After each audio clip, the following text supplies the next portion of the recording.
to get to the batch, we're going to go to the Store tab. We're going to hover over Clubs, go to Club Processing. Now in the left-hand box here, the little green plus sign, this is where we're going to add a batch. If we need to search for older batches, we can do that here. Keep in mind that all active shipments or batches will show up over here based on what you have and what's available. If you have any inactive shipments, you will find them here. So all your older ones should be here. When you are going to start a whole new club run, you want to make sure that this area is clear. You want to make sure all the old batches are inactivated, and then we only have active shipments here, and then it's nice and clear. So to add a batch, we're just going to click that green plus sign, and let's talk about the Shipment Setup tab. So first off, it's going to show us a club, so we can click on the club. You will notice that the season does not pop up right away. You will have to switch to another club, even if this is the one you want, and then go back just so that season will pop up. Now we have access to any of the active seasons that are available for this club. This is why I said in a previous video, do not put the club name in the season name because it's redundant, right? So we're already in the club here, we don't need it here. Also important is only one active season at a time. You don't need multiples. So even if your club runs are kind of close together, be done with your old club run, inactivate all that, and then move forward. Be nice and clean about it. That way you don't have to do any possible human error in going into the wrong one. Now the shipment name over here, this is whatever you want. You can leave it as is. You will be able to change this until you do any of the shipments in the Club Members tab, and then this will lock. Member sign up by month. This is more of a Dollar Shave Club model. If you're not running every month, don't even worry about it. But if you are, then that's a different way of doing the batches, and it follows through the months. So now the most important part though in all of club processing is the qualification date.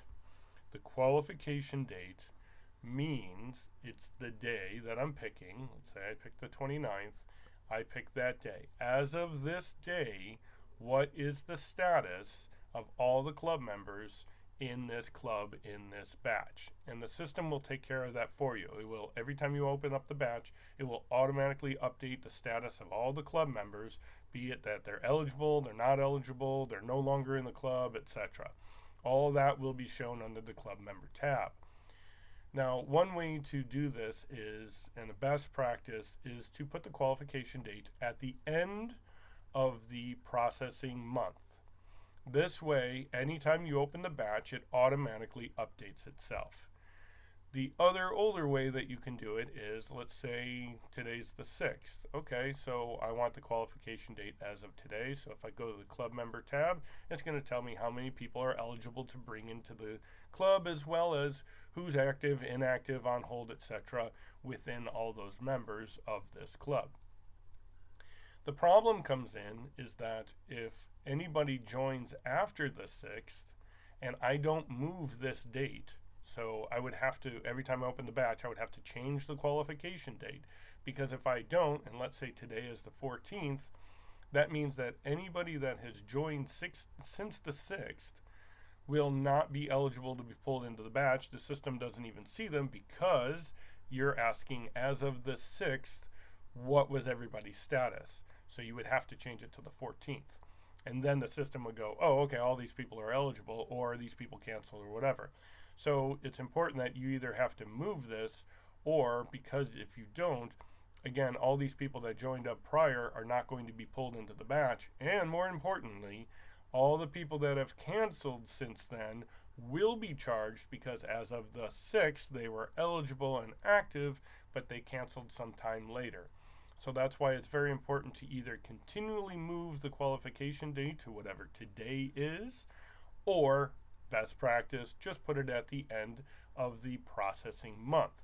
Now, the other very important part here is that your holds for anybody that is picking up early or signing up and taking their shipment early, that you put them on hold into the next month. So it's very important that that hold falls off next month.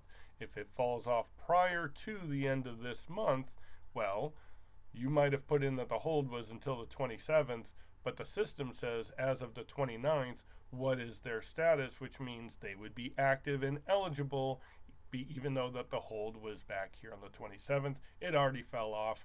It's no longer on hold, therefore they are eligible, they will be charged, and they will be upset because they were supposed to be on hold and they already took their shipment. So the qualification date, that goes at the end of the processing month, and all holds go into the next month. Don't put your holds here, don't end them here, end them on the next day, into the next month, somewhere in the next month, whatever works for you. If you want, you could put the future ship date in if it makes sense for you. Sometimes pickup people get a little confused because the future ship date will show on pickup receipts.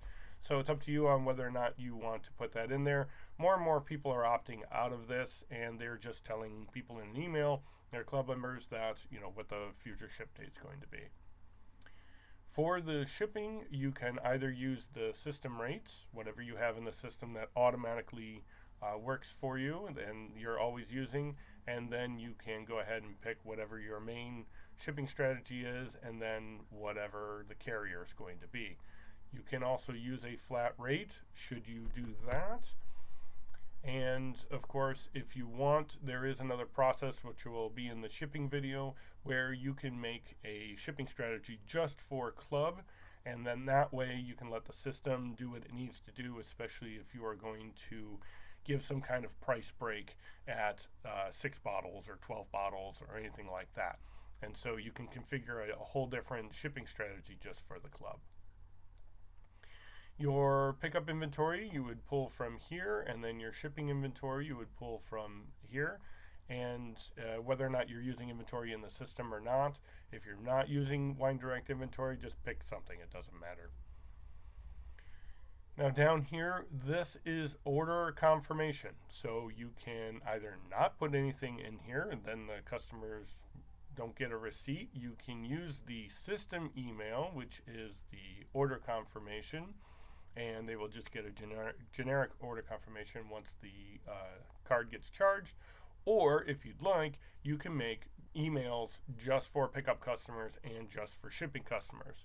That way you can just augment one email multiple times throughout the year, and that way just the pickup people get it and then just the shipping people get it. So it's up to you. All right, that does it for the shipment tab. Next up, package setup.